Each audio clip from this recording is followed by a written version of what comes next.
So the two main issues are, as always, first of all, Syria, the situation in Syria, making sure that Israel and Russia continue to coordinate their respective moves in the skies of Syria. And the second issue is, of course, Iran, the Iranian nuclear program.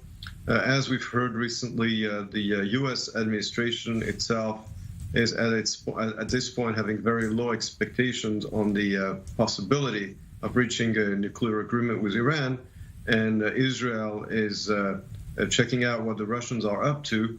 Are they helping, or are they trying to hurt the chances of an agreement being reached between the U.S. and Iran?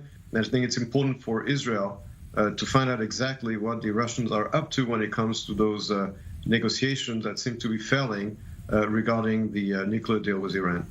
Well, certainly a lot more to get into on all of those topics here, but along the same lines and starting with the basics here, what are the main issues for Russia when Israel comes to Moscow to visit?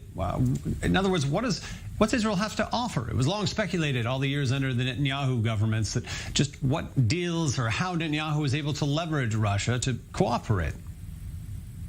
Well, Russia is aware of the fact that Israel is the greatest power of the Middle East, the greatest military power, but also the strongest economy in the region. It is also the region's country with the strongest ties with the United States.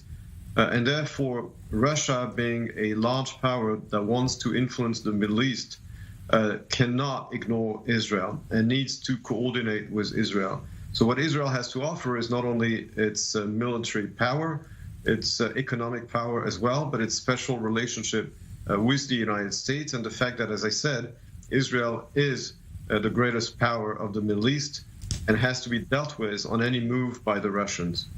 Now, the rapport between Israel's new government and Russia seemingly being established as we are speaking here, but there's also a summit between Prime Minister Bennett and Vladimir Putin coming up in October, I understand. But is today part of a critical moment where ties are either made or broken between the new government in Israel and the Russian regime? Well, definitely interpersonal relations are important. But at the end of the day, besides those personal relations, there are interests. In the case of Israel and Russia, there are indeed many conflicting interests in the Middle East. It seems to be that there was a relation of mutual respect between Vladimir Putin and Benjamin Netanyahu.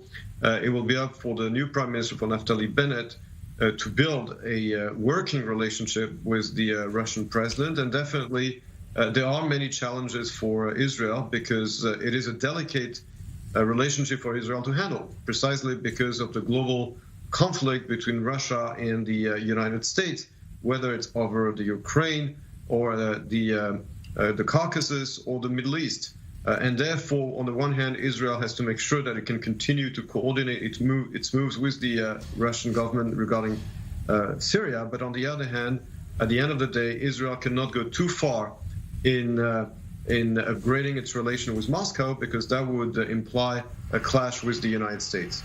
I want to bring us back in one of the arenas we mentioned here, Syria, here recently, and by recently, the last few months, we've seen significantly ramped up Russian pushback against the alleged ongoing Israeli strikes in Syria. Why is that? With them releasing data on how many planes were flying, how many missiles were shot, things we'd never seen the Russians do before. Why is that apparent shift taking place? Well, because the Russians are testing Israel's relation with the United States precisely as the U.S. withdrew from Afghanistan, as the U.S. is trying and apparently failing to reach a new agreement with Iran. So that's when Putin is trying to flex his muscles and show to everyone who is the boss in the Middle East. But at the end of the day, let us not forget that, yes, Russia has a powerful army, but it has a very weak and small economy, and it is not a great power. It is no longer a great power. It still has some attributes of a great power, but at the end of the day, it has a very weak economy, and it was not able to rebuild Syria or to impose a political order or arrangement in Syria. So basically, Putin is trying to flex his muscles and try to show that America is retreating, but he does not have the means of his policy. Dr. Emmanuel Navon, thank you so far. As this Bit of a preview here as we are waiting the press conference for Foreign Minister Lapid and Foreign Minister Lavrov.